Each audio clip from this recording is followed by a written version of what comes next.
锁的，来，我重新讲。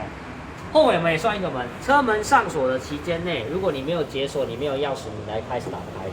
但你有钥匙，你来开，你只要拉一下。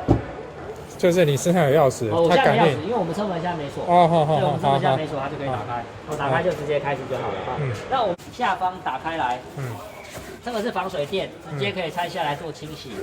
那这边打开来。有一个可以打开的警示牌在这里面，三脚架跟下面有一些那个补胎的工具，补胎的工具在正下方这边打开，